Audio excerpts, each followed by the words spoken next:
Hello everyone, welcome to DLED B.Ed Academy. My name is मानवी Sharma.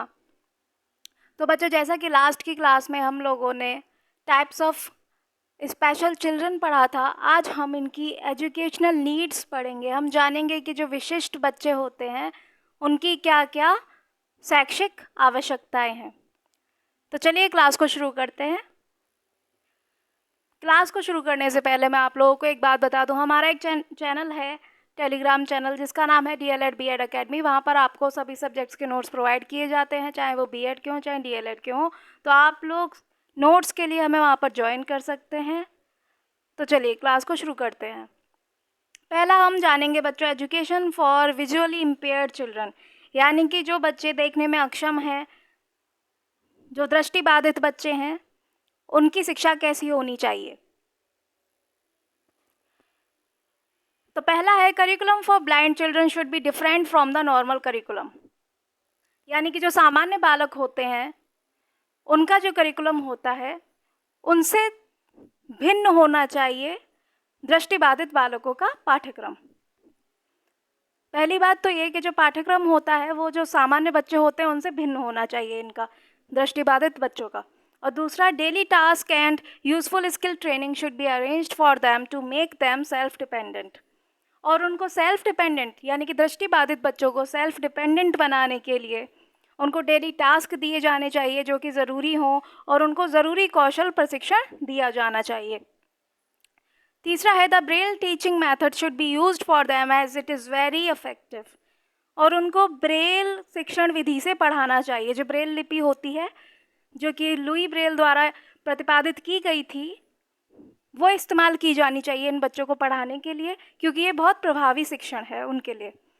Government, guardians and voluntary organisations should cooperate with them, यानी कि जो सरकार है और माता पिता हैं और जो भी वॉलंटरी ऑर्गेनाइजेशंस हैं उन सभी को उन बच्चों के साथ कोऑपरेट करना चाहिए. There should be no examinations for them, ऐसे बच्चों के लिए कोई भी एग्जामिनेशन नहीं होना चाहिए. There should be residential schools for their education, ऐसे बच्चों के लिए उनकी पढ़ाई के लिए रेजिडेंशियल स्कूल्स होने चाहिए. Specially trained teachers should be appointed, जो विशिष्ट प्रशिक्षित शिक्षक होते हैं वो अपॉइंट किए जाने चाहिए ऐसे बच्चों को शिक्षा देने के लिए. They should be treated with love, sympathy and cooperation,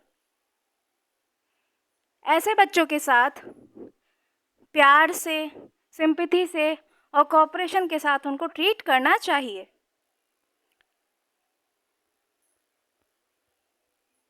अब हम जानेंगे कि जो हियरिंग इम्पेयरमेंट वाले बच्चे हैं उनको कैसे शिक्षा देनी चाहिए, यानी कि जो श्रवण बाधित बच्चे हैं. Special educators have traditionally been primarily placed in special schools for children with hearing impairment. पुराने ज़माने में ऐसे बच्चों के लिए जो कि हियरिंग इम्पेयरमेंट से ग्रसित हैं उनके लिए विशिष्ट शिक्षक हुआ करते थे जो उन्हें पढ़ाते थे विशिष्ट स्कूलों में. In the prevailing conditions, there are various types of educational programs available in India for children with hearing impairment. But अभी की कंडीशंस में, अभी के माहौल में हमारे भारत में ऐसे कई एजुकेशनल प्रोग्राम्स हैं, कई तरीके के एजुकेशनल प्रोग्राम्स हैं जो कि श्रवण बाधित बच्चों के लिए बनाए गए हैं. तो कौन कौन से हैं? पहला है अर्ली चाइल्डहुड एजुकेशन और अर्ली इंटरवेंशन प्रोग्राम्स, यानी कि जब बच्चा छोटा है तब उसको प्रोग्राम्स देना उसकी डिग्री के हिसाब से कि वो कितना सुन पा रहा है और कितना नहीं सुन पा रहा है, किस डिग्री तक सुन रहा है, किस डिग्री तक नहीं सुन रहा है, उसके हिसाब से एक अर्ली चाइल्डहुड प्रोग्राम बनाना. Pre school education for infants and younger children 0 to 5 years is varying degree of hearing impairment, यानी कि दृष्टि नहीं, श्रवण बाधिता के आधार पर कि वो कितनी डिग्री तक सुन पा रहे हैं, कितनी डिग्री तक नहीं सुन पा रहे हैं, इसके लिए उनके लिए एक अर्ली चाइल्डहुड एजुकेशन प्रोग्राम बनवाना. दूसरा है special school programmes. Special school programmes arrange करना उन बच्चों के लिए जो कि श्रवण बाधित हैं. Integrated education programmes for children with milder degrees of impairment in a regular school setup. ऐसे बच्चे जिनका जो सुनने में मतलब जिनको जो श्रवण बाधिता है वो बहुत ही कम डिग्री की है, तो वो इंटीग्रेटेड एजुकेशन प्रोग्राम उनके लिए सेट किया जा सकता है, जो जहाँ पे सामान्य स्कूल में सामान्य बालक पढ़ते हैं उनके साथ। Fourth one is inclusive education under the Sarv Shiksha Abhiyan scheme, where children with impairment of different types and degrees are educated in regular schools with normal peers. सर्व शिक्षा अभियान जो समावेशी शिक्षा है उसके अंदर जो सर्व शिक्षा अभियान स्कीम है, जहाँ पे कितनी ही प्रकार की रूप से बाधित बालक क्यों ना हो, उनको सामान्य बालकों के साथ सामान्य स्कूल में ही पढ़ाया जाना चाहिए। Apart from this, persons with disability act with an age group of 14 to 35 are given the opportunities for education through national open schools. इसके अलावा हम जो PWD जो पर्सन विद डिसेबिलिटी हैं, जो भी बच्चे हैं जो डिसेबिलिटी से ग्रसित हैं और वो 14 से 35 वर्ष की उम्र में आते हैं, ग्रुप में आते हैं, उनको NOS के थ्रू शिक्षा का अवसर देना चाहिए। वो NOS के थ्रू अपनी शिक्षा कर सकते हैं। अब हम जानेंगे एजुकेशन ऑफ गिफ्टेड चिल्ड्रन, यानी कि जो प्रतिभाशाली बालक हैं उनकी शिक्षा कैसे कैसे दी जानी चाहिए। Education of gifted children is an important problem to which teachers and administrators should administer themselves. प्रतिभाशाली बालक की शिक्षा अपने आप में एक बहुत बड़ी समस्या है, जिससे टीचर्स और जो एडमिनिस्ट्रेटर्स हैं वो जूझ रहे हैं। In India there are more than 50 students in a class. हमारा भारत जहाँ पर एक कक्षा में 50 से अधिक छात्र होते हैं, जिनमें से कुछ गिफ्टेड होते हैं, कुछ एवरेज होते हैं और कुछ स्लो लर्नर्स होते हैं। इसीलिए ये ज़रूरी हो जाता है कि टीचर्स उन पे स्पेशल ध्यान दें, लेकिन ऐसा नहीं हो पाता। Teacher fails to take special care of the gifted. प्रतिभाशाली बालकों की केयर करने में टीचर जो हैं वो फेल हो जाते हैं। इस वजह से जो प्रतिभाशाली बालक हैं वो फ्रस्ट्रेट हो जाते हैं और स्कूल उनके लिए एक लाइफलेस और कलरलेस जैसा प्लेस उनके लिए हो जाता है। They do not like to come to school any more. वे स्कूल आना ज़्यादा पसंद नहीं करते। इसीलिए ये बहुत ज़रूरी है कि हम बच्चों के लिए एक स्पेशल एजुकेशन का प्रावधान उनके लिए तैयार करें।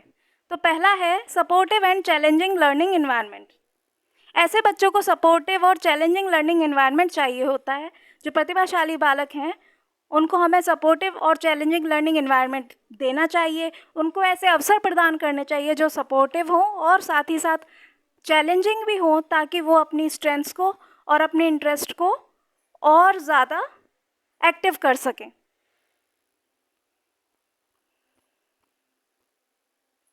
अब देखेंगे special attention and educational programmes.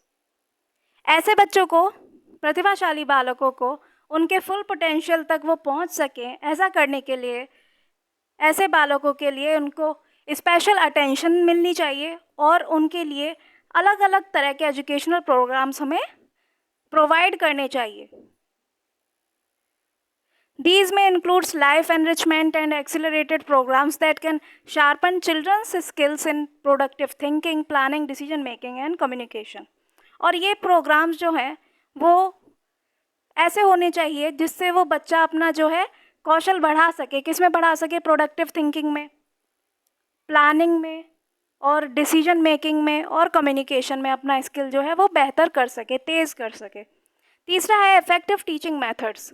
ऐसे बच्चों को पढ़ाने के लिए जो शिक्षण है वो प्रभावी शिक्षण विधि हमें अपनानी चाहिए, जिसमें कि शामिल होता है इंडिविजुअलाइज्ड इंस्ट्रक्शन, यानी कि बच्चे को इंडिविजुअलाइज्ड इंस्ट्रक्शन देना चाहिए। प्रॉब्लम सॉल्विंग असाइनमेंट्स देने चाहिए उनको ज़्यादा से ज़्यादा, ताकि वो और भी क्रिएटिव बन सकें। और छोटे छोटे ग्रुप में उनको कार्य देना चाहिए। More opportunities should be provided in order to meet these children needs. और इन बच्चों की आवश्यकताओं को पूरा करने के लिए उनको कई सारे अवसर प्रदान करने चाहिए। चौथा है इफेक्टिव करिकुलम, प्रभावी पाठ्यक्रम। They should be given additional books apart from those of that of a curriculum, यानी कि जो पाठ्यक्रम में पहले से ही जो पुस्तक है उनके अलावा भी उनको एडिशनल बुक्स देनी चाहिए ताकि वो मोटिवेट हो सके एक्स्ट्रा पढ़ने के लिए और वो एक्स्ट्रा नॉलेज भी गेन कर सके और वो ज़्यादा इंटरेस्ट उनका पैदा हो पढ़ने में। तो ये सभी पॉइंट्स थे जो हमने जाने कि गिफ्टेड चिल्ड्रन को कैसे कैसे शिक्षा देनी चाहिए। तो उनको सपोर्टिव एंड चैलेंजिंग इन्वायरमेंट देना चाहिए, स्पेशल अटेंशन देनी चाहिए और उनके लिए स्पेशल एजुकेशन प्रोग्राम्स भी प्रोवाइड किए जाने चाहिए। उनके लिए प्रभावी शिक्षण विधियाँ भी उनको प्रोवाइड की जानी चाहिए और साथ ही साथ उनका जो करिकुलम है वो कैसा होना चाहिए, अफेक्टिव होना चाहिए, प्रभावी शिक्षण होना चाहिए, प्रभावी पाठ्यक्रम। आइए अब जानते हैं जो मेंटली रिटार्डेड चिल्ड्रन हैं, मानसिक रूप से जो मंद बालक हैं, उनकी शिक्षा कैसी होनी चाहिए। Before providing them the education, it should be identified that what is the level of the retardation. उनको शिक्षा, जो मेंटली रिटार्डेड बच्चे हैं उनको शिक्षा देने से पहले ये जान लेना चाहिए, ये पहचान लेना चाहिए कि उनके मंदता का लेवल क्या है। For this methods had been already been defined, इनके लिए कई सारे शिक्षण हैं जो हम पहले क्लास में पढ़ चुके हैं। After this there education should be conducted in the following method, उसके बाद इस रूप में उनको शिक्षा देनी चाहिए। तो किन किन रूपों में देनी चाहिए आइए जानते हैं। Separate curriculum should be conducted for them, उनके लिए एक सेपरेट पाठ्यक्रम बनवाना चाहिए।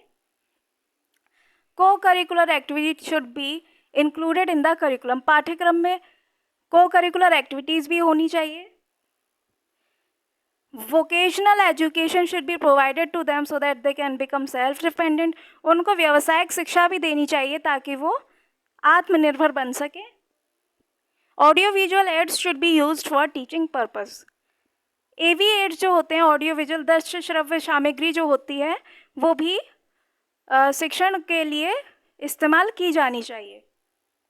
The cooperation of guardian should be required, ऐसे बच्चों के लिए उनके माता पिता का कोऑपरेशन बहुत ज़्यादा ज़रूरी है और वो चाहिए होता है। There should be separate residential schools for them, उनके लिए सेपरेट रेजिडेंशियल स्कूल होने चाहिए। Trained teacher should be appointed for teaching and training, ऐसे बच्चों के लिए पढ़ाने के लिए और उनको ट्रेनिंग देने के लिए ट्रेन टीचर्स अपॉइंट करने चाहिए। They should be treated with love sympathy and cooperation, ऐसे बच्चों के लिए ऐसे बच्चों को लव सिंपैथी और कोऑपरेशन से उनको ट्रीट करना चाहिए। They should be kept free from the fear of examination, ऐसे बच्चों को एग्जामिनेशन के डर से दूर रखना चाहिए। Demonstration method should be used for teaching, पढ़ाने के लिए शिक्षण के लिए व्याख्यान विधि का इस्तेमाल करना चाहिए ताकि वो देखकर सीख सकें। अब जानते हैं education provisions for children with education disability and learning disability, यानी कि वो बच्चे जो शैक्षिक विकलांगता और अधिगम विकलांगता या अधिगम अक्षमता से जो ग्रसित हैं उनके लिए क्या क्या शैक्षिक प्रावधान है वो पढ़ते हैं। आइडिया हैज़ सेवरल की रिक्वायरमेंट्स एज फॉलोज, जो आइडिया एक संस्था है उसने ये सारे रिक्वायरमेंट्स बताए हैं ऐसे बच्चों के लिए। फ्री अप्रोप्रिएट पब्लिक एजुकेशन, यानी कि जो राज्य सरकार है और जो लोकल स्कूल्स हैं, जो लोकल डिस्ट्रिक्ट स्कूल हैं, वो समावेशी शिक्षा का प्रावधान दें सभी बच्चों के लिए जो भी डिसेबल हैं। कितने उम्र से कितने उम्र तक? 3 से 21 साल तक। जो भी बच्चे 3 से 21 साल तक के बच्चे हैं उनको समावेशी शिक्षा का प्रावधान देना चाहिए। दूसरा है आइडेंटिफिकेशन एंड इवैल्यूएशन, जो राज्य और जिला स्तर पे जो स्कूल हैं उनको चाहिए कि वो ऐसे बच्चों का पहचान करें, उनको ढूंढ निकालें और उनका इवैल्यूएशन करें। जो भी बच्चे जो हैं अक्षमता से ग्रसित हैं उन सभी बच्चों का बिना ये देखे कि वो मतलब क्या उसकी कितनी सीवियरिटी है, डिसेबिलिटी की, अक्षमता की कितना लेवल है, बिना ये जाने बस सभी बच्चों को, जितने भी बच्चे हैं और जितनी भी अक्षमताओं से वो ग्रसित हैं उन सभी बच्चों को स्कूल में लाना, उनका दाखिला करवाना। और इस चीज़ को हम क्या कहते हैं? Child find. सभी बच्चों को ढूंढ निकालना जो भी डिसेबिलिटीज से ग्रसित हैं। और इस प्रिंसिपल को, इस सिद्धांत को हम कहते हैं जीरो रिजेक्ट। यानी कि हमें किसी भी बच्चे को छोड़ना नहीं है, किसी भी बच्चे को हमें रिजेक्ट नहीं करना है। Meaning that no child can be denied an education. कोई भी बच्चा शिक्षा से परे ना रह जाए, ये हमारा एक सिद्धांत होना चाहिए। इंडिविजुअलाइज्ड एजुकेशन प्रोग्राम, ऐसे बच्चों के लिए आईईपी प्रोग्राम होना चाहिए। इंडिविजुअलाइज्ड एजुकेशन प्रोग्राम, प्रत्येक बच्चे को उसकी अक्षमता के अनुसार एजुकेशन दी जानी चाहिए, क्योंकि ये उसका हक है।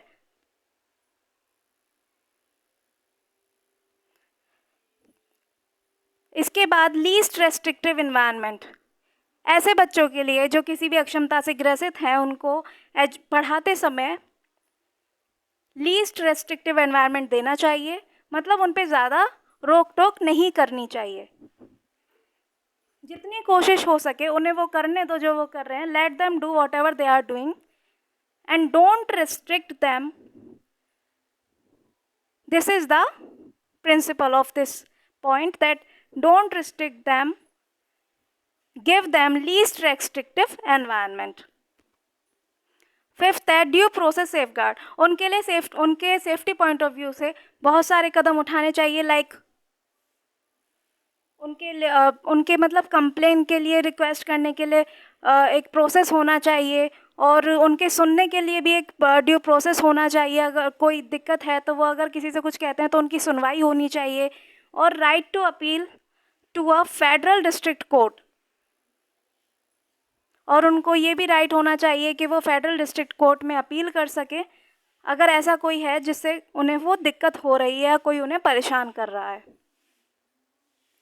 और इन सभी चीज़ों के बारे में उन बच्चों को और बच्चों के फैमिलीज को सभी को पता होना चाहिए। सिक्स्थ है parent and student participation and share decision making. Schools में जो भी प्रोग्राम्स होते हैं उनमें माता पिता और बच्चों का पार्टिसिपेशन होना चाहिए, एक्टिव पार्टिसिपेशन होना चाहिए, और डिसीजन मेकिंग में उनको भाग लेना चाहिए।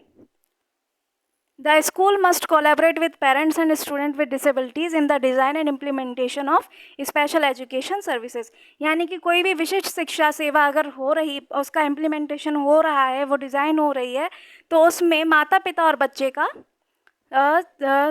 पार्टिसिपेशन करवाना चाहिए। अब पढ़ते हैं education of locomotor impaired children. यानी कि जो बच्चे गत्यात्मक रूप से अक्षम है, जो किसी चलन अक्षमता से ग्रसित हैं, उनके लिए शिक्षा कैसी होनी चाहिए? तो पहली तो ये, teacher should accept such children in the same way ही एक्सेप्ट द अदर चिल्ड्रन। यानी कि शिक्षक को ऐसे बच्चों को उसी रूप में अपनाना चाहिए जैसे वो दूसरे बच्चों को अपना रहे हैं। The teacher should avoid sarcasm aimed at the disability of the children। Teacher को सार्केस्टिक वे में उससे बात नहीं करनी चाहिए, जैसे चाहे वो किसी भी डिसेबिलिटी पे हो, या फिर वो उसकी डिसेबिलिटी पर ऐसा कोई आघात करे, ऐसा उनको कोई कमेंट नहीं करना चाहिए। Other children should be advise to appreciate the disability and show due regard to such children. दूसरे बच्चों को भी यही शिक्षा दी जानी चाहिए कि ऐसे बच्चों के साथ अच्छे से पेश आएँ और उनको अप्रिशिएट करें। Seating arrangement in the class में be adjusted to the specific needs of such students. ऐसे बच्चों के लिए जो बैठने का अरेंजमेंट है क्लास में, वो उन्हीं के हिसाब से एडजस्ट कर देना चाहिए, उन्हीं की नीड के हिसाब से। Recreational opportunities for participation in recreational activities, sports, games and should be provided to these childrens. बच्चों को अवसर देने चाहिए ताकि वो बहुत सारी एक्टिविटीज़ में पार्ट्स ले सकें, खेल में पार्ट्स ले सकें, स्पोर्ट्स में पार्ट ले सकें। ऐसी अपॉर्चुनिटीज़ उनको मिलनी चाहिए ऐसे बच्चों को, क्योंकि अवसर मिलेगा ऐसे बच्चों को तभी तो वो कुछ करना सीखेंगे, क्योंकि वो तो चलने में ही अक्षम नहीं है, वो कुछ ऐसे गतिक कार्य करने में सक्षम नहीं है कि वो अपनी एक्टिविटीज़ ठीक से कर पाएँ। तो एक्टिविटीज़ करवाने के लिए उनको अवसर देने चाहिए ज़्यादा से ज़्यादा। रेमेडियल टीचिंग में also be arranged for them. उन सभी के लिए उपचारात्मक शिक्षण भी अरेंज करवाना चाहिए।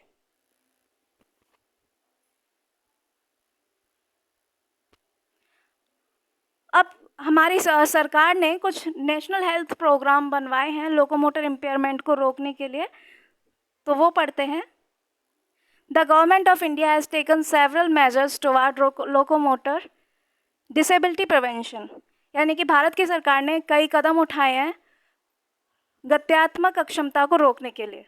Research in areas of prevention of disability, screening of risk cases, provision of training to medical and paramedical personnel and provision of awareness campaigns on causes and prevention of locomotor disability are some of the important actions taken। यानी कि इस विभाग में कई सारे अनुसंधान भी हुए हैं और जो भी केसेस हुए हैं उनकी स्क्रीनिंग भी हुई है, और ये भी प्रावधान बनाए गए हैं कि उनकी मेडिकल शिक्षा प्रशिक्षण किया जाए उनका, और अवेयरनेस और जागरूकता जो कैंपेन है वो भी चलाए जाएं। ये भी प्रावधान किए गए हैं कि क्या उनके कारण हैं लोकोमोटर इम्पेयरमेंट के और कैसे उसकी रोकथाम की जा सकती है। इसके अवेयरनेस कैंप, जागरूकता कैंपेन भी चलाए जाने चाहिए। ये सभी इम्पॉर्टेंट एक्शंस हैं जो कि सरकार ने लिए हैं। अब जो प्रोग्राम्स हैं, आइए उन प्रोग्राम्स को पढ़ लेते हैं। पहला है यूनिवर्सल इम्यूनाइजेशन प्रोग्राम, दूसरा है नेशनल लेप्रोसी एरेडिकेशन प्रोग्राम, तीसरा है नेशनल ट्यूबरक्लोसिस कंट्रोल प्रोग्राम, चौथा है नेशनल एड्स कंट्रोल प्रोग्राम, पांचवा है नेशनल कैंसर कंट्रोल प्रोग्राम,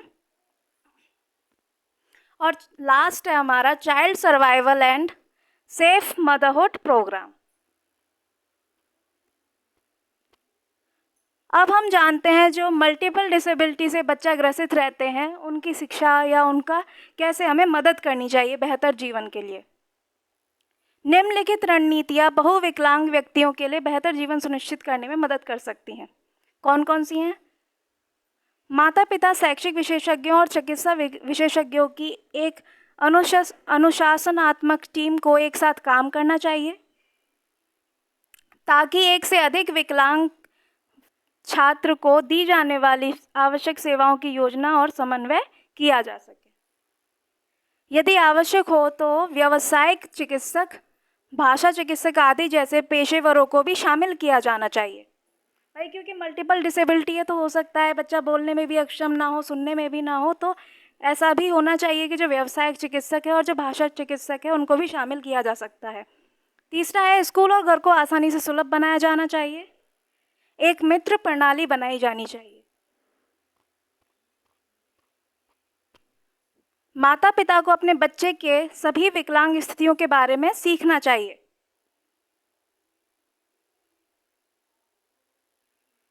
इस बात से अवगत रहें कि आपके बच्चे की विशेष ज़रूरतें क्या हैं। इन ज़रूरतों का ध्यान रखना सुनिश्चित करें। मतलब माता पिता को ये पता होना चाहिए कि उनकी स्पेशल नीड्स हैं वो क्या क्या हैं और कैसे उनका ध्यान रखा जा सकता है उन ज़रूरतों का। अपने बच्चे से प्यार करें और उसके साथ अपने अन्य बच्चों की तरह ही व्यवहार करें। बहुविकलांगता से ग्रसित बच्चे को स्वतंत्र होने के लिए प्रोत्साहित करें, उनको हमेशा मोटिवेट करें, अप्रिशिएट करें और उनकी हर संभव मदद करें। अपने बच्चे को दैनिक कार्यों में शामिल करें जो वह सुरक्षित रूप से कर सके। छोटे मोटे काम हैं घर के जो बच्चा कर सकता है सुरक्षित रूप से, उसमें उसको शामिल करना चाहिए। डॉक्टरों और अन्य पेशेवरों के संपर्क में रहें जो आपके बच्चे की मदद कर सकें। अन्य माता पिता के सहायता समूह में भाग लें जिनके बच्चे समान विकलांग हैं, यानी कि उन सहायता समूह में भाग लें जिनके बच्चे भी उन्हीं विकलांगता से ग्रसित हैं जिनके से बच्चों से आप हैं। अपने अनुभव अन्य माता पिता के साथ साझा करें और उनके अनुभवों से सीखें। सहायक उपकरणों पर शोध करते रहें जो मददगार हो सकते हैं। धैर्य रखें, पेशेंस रखें। सीखने की अक्षमता वाले बच्चे धीमे सीखने वाले होते हैं, धीमी गति से सीखने वाले होते हैं। अपने बच्चों को चीज़ों को उसकी गति से करने के लिए समय दें। ऐसा ना करें कि वो बच्चा अगर नहीं कर पा रहा तो उसे प्रेशराइज करें कि करो, अभी करो, कर क्यों नहीं पा रहे हो तुम। ऐसा उसके साथ नहीं बिहेव करना चाहिए। और सबसे महत्वपूर्ण, आशावान बने। आपकी मदद से आपका बच्चा एक अच्छा और सार्थक जीवन जी सकता है। अब जानते हैं एजुकेशन ऑफ बैकवर्ड चिल्ड्रन, पिछड़े बालक की शिक्षा। बालक के शारीरिक दोषों और रोगों का उपचार करना चाहिए। ऐसे बालक जिन्हें कम सुनाई या दिखाई देता है, उन्हें कक्षा में आगे बिठाना चाहिए। ऐसे बालक जो गरीब परिवार से हैं, उनके लिए निःशुल्क शिक्षा तथा छात्रवृत्ति देने की व्यवस्था करनी चाहिए। विद्यालय और बालकों के परिवार में सहयोग स्थापित करने के अनेक साधनों का प्रयोग करना चाहिए।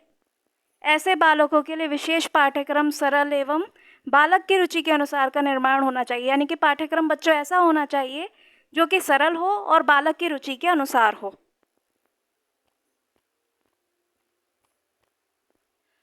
ऐसे बालकों के लिए विशेष शिक्षण पद्धतियों का प्रयोग करना चाहिए।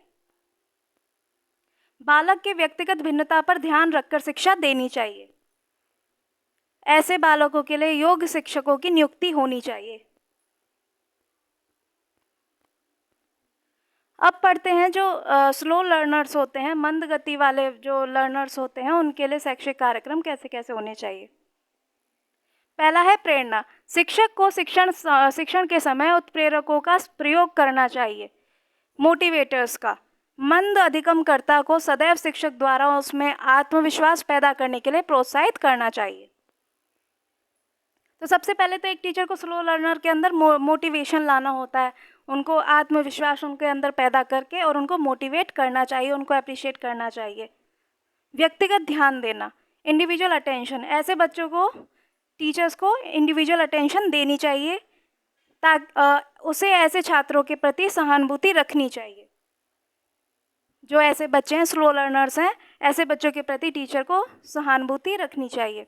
लचीलापन पाठ्यक्रम, इलास्टिक करिकुलम। शिक्षक को अमूर्त और सैद्धांतिक विषय वस्तु पर अधिक बल नहीं देना चाहिए। बच्चों, अमूर्त का मतलब है एब्स्ट्रैक्ट, यानी कि जो दिखाई नहीं दे सकता, जिसको छू नहीं सकते। तो जो एब्स्ट्रैक्ट कॉन्सेप्ट्स होते हैं, उनको बच्चों से दूर रखना चाहिए, उन पे ज़्यादा बल नहीं देना चाहिए, क्योंकि इसमें ज़्यादा थिंकिंग स्किल्स आपकी लगती हैं। और सैद्धांतिक विषय वस्तु पर भी अधिक बल नहीं देना चाहिए। चौथा है उपचारात्मक शिक्षण, रेमेडियल इंस्ट्रक्शन। उपचारात्मक शिक्षण में शिक्षक को दृश्य श्रव्य सामग्री का अधिक उपयोग करना चाहिए, यानी कि ऑडियो विजुअल एड्स जो होती हैं। इसके साथ ही बार बार छोटे छोटे पाठ करके पढ़ाने चाहिए। ऐसा नहीं कि अगर कोई बड़ा पाठ है तो उसको एक ही बार में पढ़ा दिया और बच्चों को कुछ भी समझ में ना आया। कला, अभिनय और संगीत का प्रयोग सामाजिक कुशलता के विकास के लिए करना चाहिए। अभ्यास पर अधिक बल देना चाहिए, उसको बार बार प्रैक्टिस करानी चाहिए। सामाजिक स्वास्थ्य परीक्षण, पीरियोडिकल मेडिकल चेकअप। ऐसे बच्चों का पीरियड पर एक निश्चित टाइम पर उसका मेडिकल चेकअप कराते रहना चाहिए, समय समय पर। मंद अधिगम के लिए शारीरिक रोग भी उत्तरदायी हो सकते हैं, अतः ऐसे छात्रों का समय समय स्वास्थ्य परीक्षण होना चाहिए। शिक्षण की विशिष्ट विधियां, स्पेशल मेथड्स ऑफ टीचिंग। मंद गति से अधिगम करने वालों के लिए दृश्य श्रव्य शिक्षण, मॉड्यूलर शिक्षण और कंप्यूटर सहित शिक्षण की विधियों का प्रयोग करना चाहिए।